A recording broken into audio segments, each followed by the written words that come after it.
Imagine walking into your own beach house, the one you worked 18-hour shifts to buy, and hearing your family casually planning a wedding there. Not just any wedding, your sister's wedding. And apparently, you're the last person they planned to tell. Stay with me as I tell you what really happened, and if my story hits your heart even a little, don't forget to show some love, like share, whatever feels right. I went to my beach house that morning just to check on a few things. Nothing dramatic. I had hired someone to fix a window frame, and I wanted to make sure the job was done right. That house meant everything to me. Years of overtime. Years of sleepless nights. Years of telling myself that one day, I'd have something that was truly mine.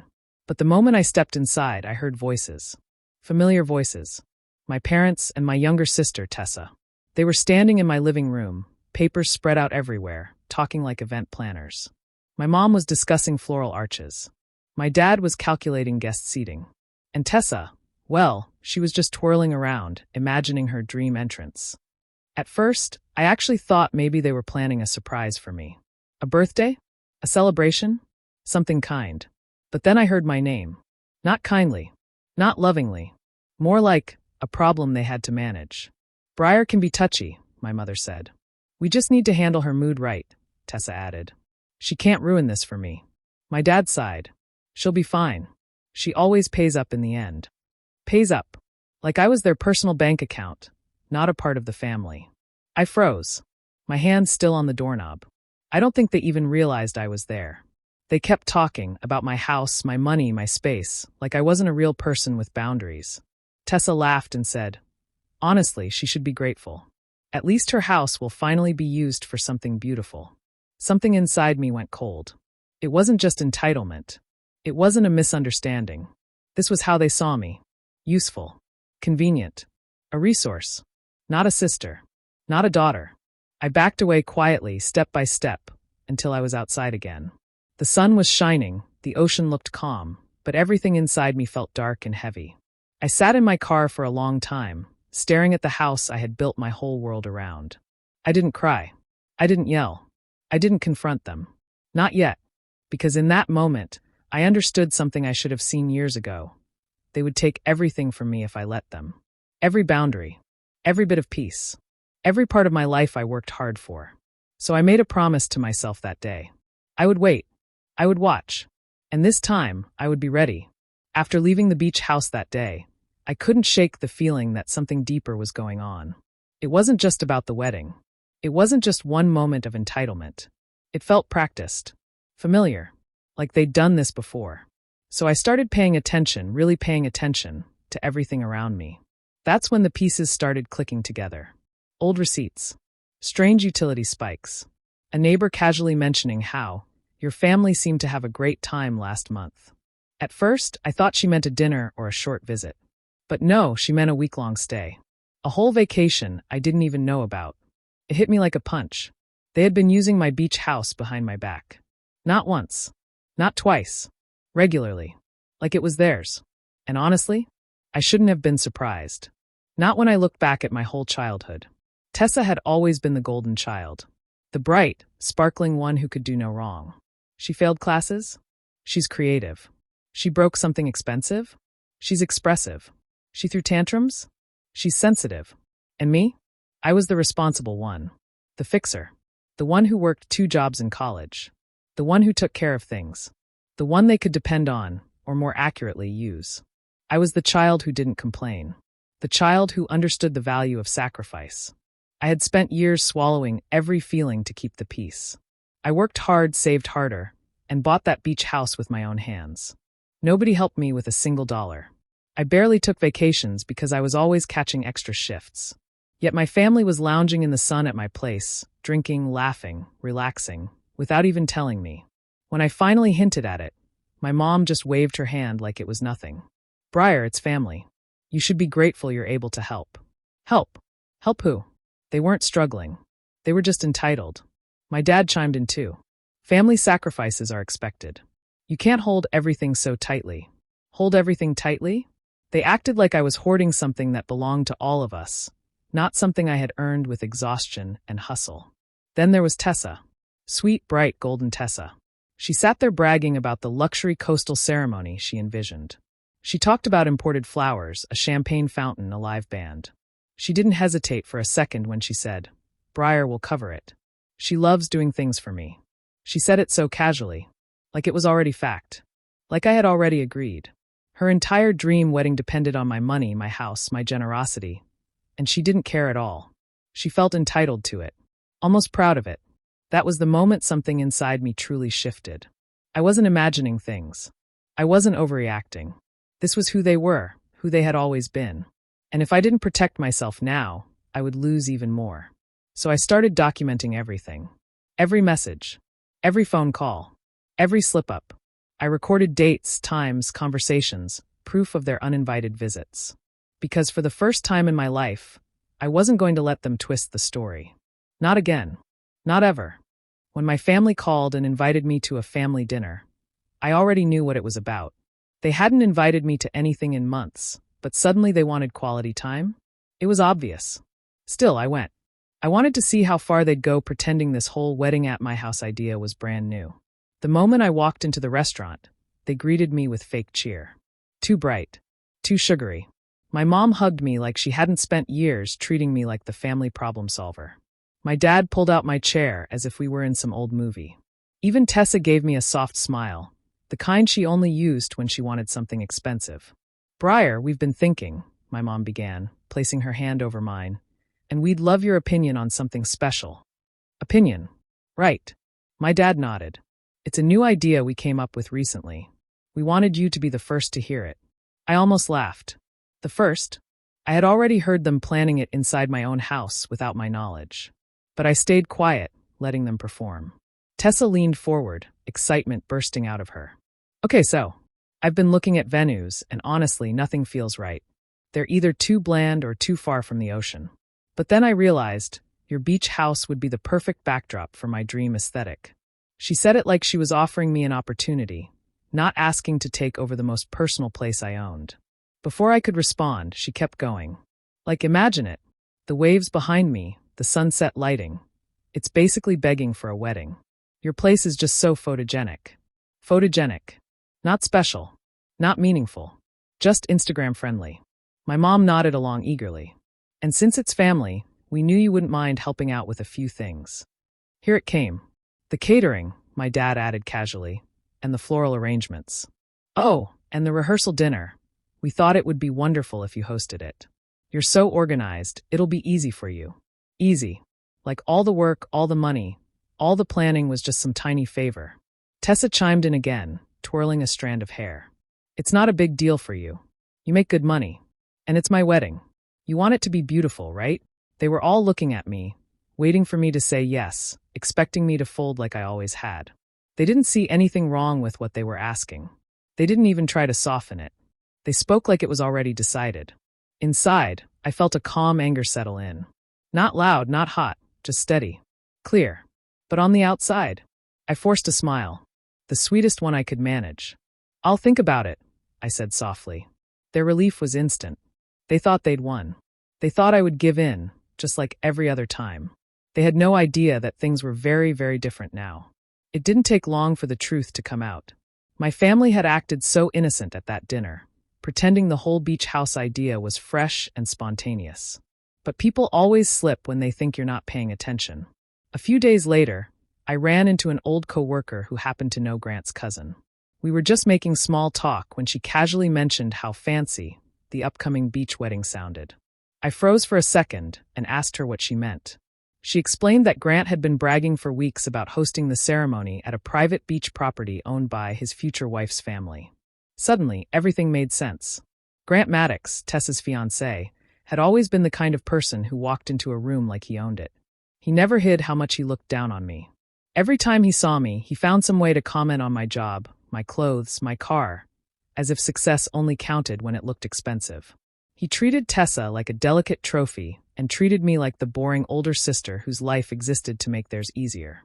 Apparently, he had promised his wealthy, status-obsessed parents that the wedding would take place at a $1 million oceanfront estate. He made it sound like the family had endless luxury properties, like this was normal for them. He wanted to impress them, climb higher in their social circle. Canceling the venue now, after he had bragged so boldly, would make him look foolish. His parents would question everything. Tessa would look unprepared. And my parents, well, they hated embarrassment more than anything else in the world. Their sudden sweetness. Their fake politeness. Their careful smiles. It wasn't about celebrating Tessa's happiness. It wasn't about family bonding. It wasn't even about saving money. It was about saving face. They needed me to stay quiet. They needed me to cooperate. They needed me to make Grant look good. I realized my silence was the glue holding their whole plan together. If I said no, Grant would have to admit he lied. If I refused, his parents would know he exaggerated everything. If I took back the house, the carefully crafted image they all depended on would fall apart. For once, I wasn't the vulnerable one in the situation. They were. The power shift was so quiet, so sudden, that it almost made me smile. They thought I was still the same Briar who gave in every time they pushed. The same Briar who apologized even when I wasn't wrong.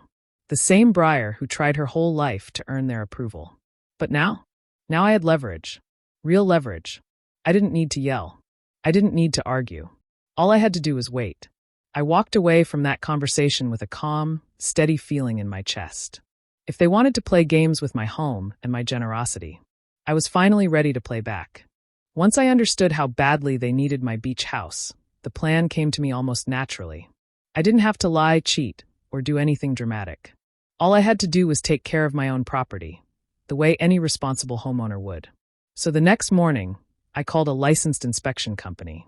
I told them I wanted a full structural review of the house, especially the deck and balcony areas. The salty ocean air wears things down faster than people realize, and I genuinely hadn't checked those parts in a while. When the inspector came out, he pointed out a few areas that needed repair. Nothing shocking, nothing dangerous yet, but definitely things that shouldn't be ignored. Perfect. I hired a team to start the work immediately. Deck safety replacements, support reinforcement, new beams, updated railings. Everything completely legitimate. And the cherry on top? The timeline. They told me it would take a few weeks, maybe more if weather slowed them down. And those weeks happened to overlap exactly with Tessa's precious wedding date. I didn't push for the timing. I didn't rush anything. I didn't cancel anything. I just let the natural schedule happen. It wasn't my job to rearrange construction so my sister could parade around my house like it was her castle.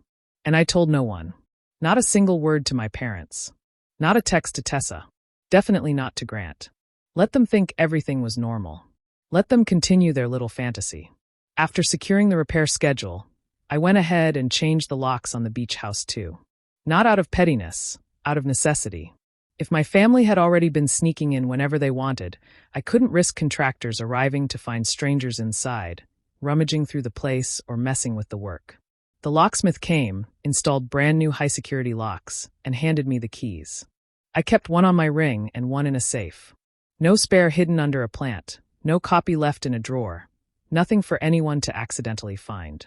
A week later, it happened. My phone buzzed with a call from an unknown number. I ignored it. Then my mom called. Then my dad. Then Tessa. Then Grant. The calls came back to back, like a fire alarm. I didn't answer any of them. Later that evening, my neighbor sent me a text. Your family is outside your place. They're trying to get in. House is locked. I could almost picture it. My mother rattling the doorknob, my father pacing impatiently, Tessa complaining loudly that she needed to take measurements for decor, and Grant acting like he owned the place. They stood there in nice weekend outfits, expecting a house ready to entertain them. But all they found were construction signs, blocked-off areas, and a door they no longer had access to. No screaming. No confrontation. Just a silent message. This house belongs to me. And those days of walking in like you owned it are over. The calls started the moment I walked into my apartment that Saturday morning. My phone buzzed relentlessly. The first was my mom, Elise, and the second I answered, her voice came through like a storm. You've completely ruined everything, Briar. Tessa's big day. She's going to hate you. How could you be so selfish? She screamed. I stayed seated, my fingers wrapped around my coffee mug, and let her vent. I had expected this. Years of family manipulation had taught me how they reacted when things didn't go their way. She continued yelling, accusing me of being cruel, uncaring, and impossible to deal with. Before I could even respond, Tessa called. Her tone was sharp, high-pitched, almost theatrical. Briar, stop being so selfish. This is my wedding. How could you do this to me? You're always thinking about yourself. I breathed slowly, keeping my calm. My mind ran through every detail I had documented, every day of my hard work to build the life I wanted. Every moment they treated me like a resource. I didn't raise my voice. I didn't argue. I just listened until there was a pause. Then Grant jumped in, his voice clipped and fake formal. "Briar, I don't know what you're thinking, but this is completely unacceptable. You could face legal consequences for denying us access to the property." I almost smiled. Grant had spent months belittling me, looking down on my life, but now he was threatening me legally over my own home. I stayed calm. Too calm. "I understand you're upset," I said slowly, letting the words land like bricks. "But the house is currently unsafe. The deck replacements and structural inspections are mandatory, and legally, I cannot allow guests inside until everything is finished. This isn't personal, it's the law." There was a pause on the line. I could hear Elise gritting her teeth, Tessa's breath catching, and even Grant muttering under his breath. "And just to be clear," I continued, my voice steady, "I am not paying for any catering, florals, or rehearsal dinner. That's not my responsibility. The house belongs to me, and the timing of your wedding cannot override basic safety and property laws." I could hear the panic in their voices rising, their arguments turning into frantic shouting over one another. They were used to getting what they wanted from me, but now the tables had turned. I wasn't apologizing, negotiating, or making excuses. I wasn't offering a compromise. I was enforcing boundaries. The calls ended with angry words, slammed doors, and frustrated sighs. For the first time, I didn't feel guilty. I felt a strange, liberating calm. They were finally seeing that my life, my property, and my choices were not theirs to manipulate. As I hung up the phone, I leaned back in my chair and sipped my coffee. The meltdown had begun, but this time, it was entirely on them. And I knew I had already won, even if they didn't realize it yet. It happened on a bright Saturday morning, just a week before the wedding. I had gone to the beach house to check on progress, making sure the contractors had everything they needed. The air smelled like fresh wood and salt, the kind of calm that always made me feel at peace. I didn't expect the drama to arrive so soon, but it did. Tessa showed up unannounced, of course. She stormed in with her phone in hand, excited to see what was happening, expecting the house to be ready for her final decoration walkthrough. She had that look, the one that always said she thought the world revolved around her.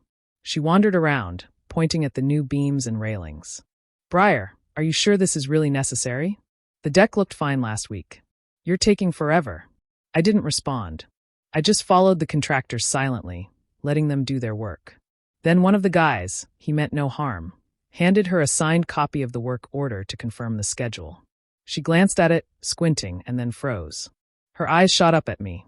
"Wait, Briar, this is signed by you." I nodded, calm. Her face twisted, a mixture of disbelief and fury. "So this whole thing, you planned it? You deliberately timed this?" I didn't answer right away. I let the weight of the truth settle between us. Tessa took a step forward, her voice rising. "I can't believe you. You've always hated seeing me happy, haven't you? That's it. You're jealous, that's all. You're selfish and cruel, and now you've ruined everything for me." I looked at her, not a trace of anger in my voice, just clarity. "Tessa, listen carefully," I said softly. "This isn't about jealousy. It's about respect. About boundaries. For years, I've been used, ignored, and taken for granted. Every time I said yes when I didn't want to. Every time I sacrificed my time, my money, my energy, to make life easier for everyone else. And every time, no one even noticed. Not you. Not Mom. Not Dad." Her mouth opened, then closed, like she wanted to say something but realized she couldn't argue with years of truth in a calm voice. "I am done being invisible in my own family," I continued. "This house is mine. My choices matter. My time matters. And yes, I will enforce that, even if it makes you uncomfortable." She stepped back, her face red, her hands trembling slightly. I didn't shout, I didn't raise my voice. I just said everything I needed to say, and it was enough. After a moment, I turned and walked away. Not angrily, not dramatically, just done. I left her there, fuming, unable to trap me in her world of entitlement. For the first time, I felt free. Free from the guilt. Free from the manipulation. Free from the constant expectation that my life existed for everyone else's convenience. And as I drove away from the beach house, I realized that day marked the true shift. The day everything blew up was not just about the wedding. It was about me finally standing up for myself. And I wasn't looking back. The morning of the wedding was quiet for me, and I stayed away from the chaos entirely. I didn't need to watch what was about to unfold. My focus was on my life, my peace, and my house finally being just mine. Meanwhile, Tessa and Grant were scrambling. The beach house, the centerpiece of their plan, was no longer an option. They called every venue they could find along the coast, only to hear the same response: fully booked. Weeks in advance. Nothing available. Their carefully curated vision was crumbling, and there was nothing they could do to stop it. By midday, panic had set in. They finally settled on a small local hall tucked between a few businesses in town. It wasn't fancy, it wasn't scenic, and it certainly didn't match the Instagram-perfect aesthetic Tessa had dreamed of. To make matters worse, Grant's parents, the ones who had pressured them into choosing my beach house, openly hated it. They grumbled about the location, the size, and the outdated decorations. Guests arrived, already expecting a grand event. They quickly noticed the hall was cramped, the air stale, and the surroundings underwhelming. Complaints started immediately. Whispers about mismanagement and disappointment spread like wildfire. People who had flown in from out of town looked confused, unimpressed, and some even left early. Tessa, who had spent weeks boasting about the perfect backdrop and flawless setup, couldn't handle the reality of the situation. She tried to keep a brave face, but her smiles were forced, her hands trembling as she adjusted table settings and decorations that didn't match at all. She went from panic to desperation, realizing the wedding was unraveling before her eyes and that there was no way to fix it in time. And then it happened, the public breakdown. In front of everyone, Tessa began crying. Not quietly, not behind closed doors, but loudly and dramatically. She blamed Briar, her older sister, as if I had deliberately caused every problem. She ruined everything. She's always trying to control me. My wedding, my dream, destroyed because of her, she yelled, her voice echoing through the hall. People shifted uncomfortably, some trying to console her, others whispering about the family drama unfolding around them. Grant looked helpless, unsure how to manage both his mother's disapproval and Tessa's panic. The chaos was complete, and the wedding's magic, what little was left, was gone. And me? I wasn't there. I didn't watch. I didn't gloat. I didn't smile. I stayed away because this was never about humiliation or revenge for me. This was about boundaries, respect, and standing up for myself. They had underestimated me for years, assuming I would always comply, always give in, always let them trample over my life and my home. I spent that day in quiet reflection, sipping coffee on my balcony, listening to the waves crash against the shore. I felt a strange calm as I thought about the lessons they were learning the hard way. Sometimes standing firm and saying no was the kindest, most powerful thing you could do, not just for yourself, but for everyone else, too. The wedding disaster was complete, and I didn't need to attend to see it. The message had been sent, loud and clear, without me even raising my voice. The days after the wedding were tense, though I didn't answer any calls at first. I let them stew in their own chaos, just as I had let the contractors handle the house. It wasn't about revenge anymore. It was about setting boundaries and protecting myself. Eventually, the calls and messages came. Elise was first, her tone both pleading and angry. "Briar, you've ruined Tessa's special day. Do you even care how devastated she is?" she demanded. Tessa followed with texts, almost frantic. "How could you do this? This is all your fault. You've destroyed my wedding." I read the messages once, then put my phone down. I didn't respond. I didn't apologize.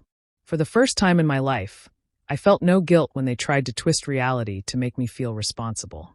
Their panic, their disappointment, their anger, they were consequences of their own entitlement and poor planning. Not mine. When my dad, Marlon, eventually called, it was different. His voice was quiet, hesitant, and he didn't yell. "Briar, I know what they're saying. I know how angry they are, but I think you were right. I didn't have the courage to stop them," he admitted softly. I was silent for a moment, letting him speak. It was strange hearing honesty from him after years of family pressure and manipulation. "You've always been the responsible one," he continued. I didn't want to deal with the fallout. I took a deep breath. "Dad," I said calmly, "I've done my part for this family for years. I've worked hard, saved every dollar, taken care of everyone when they wouldn't take care of themselves. But I am not responsible for being the family's wallet anymore. I'm not here to fund other people's dreams while sacrificing my own life and peace." There was a pause. I could almost hear him taking in my words, understanding them, maybe even for the first time. I understand, he said finally, quietly, without defensiveness. That was all I needed to hear. I didn't reach out to Elise or Tessa after that. I went low contact. I focused on my own life, my own happiness, and my own home. I reconnected with friends I had neglected for years, took walks on the beach without thinking about anyone else's expectations, and even started planning a little getaway for myself. For the first time, I felt unburdened. The constant stress of being responsible for everyone else's happiness, their pride, their dreams, it was gone. I could breathe, think, and live without fear of judgment or manipulation. Every time my phone buzzed with another guilt-laden message from Tessa or Elise, I let it go unanswered. I didn't need their approval. I didn't need to prove anything. My boundaries were clear, and for once they had to respect them. The aftermath wasn't dramatic in the way the wedding had been. It wasn't chaotic or explosive. It was quiet, calm, and satisfying in its own way. It was the moment I finally prioritized myself. And for the first time in years, I felt what it truly meant to put myself first. Months passed, and with each day, I felt lighter. The chaos of the wedding had faded into memory, and I turned my attention fully to my beach house. I poured time, money, and care into it, not for anyone else, not to impress anyone, but for myself. Every room, every corner, every little detail reflected the life I had built and the peace I wanted to surround myself with. I hired designers to refresh the interiors, added touches that made it feel warm and inviting, and even redesigned the deck with extra care, so it could hold countless memories safely. But this time my memories. It wasn't just a home anymore. It was a sanctuary, a place where I could think, create, and breathe without interruptions or demands. I planted flowers along the pathways, set up a cozy reading nook with ocean views, and even started a small herb garden on the balcony. Every choice reminded me that this was mine, fully and completely. Meanwhile, I heard bits and pieces about Tessa and Grant. Their financial struggles had begun shortly after the wedding fiasco.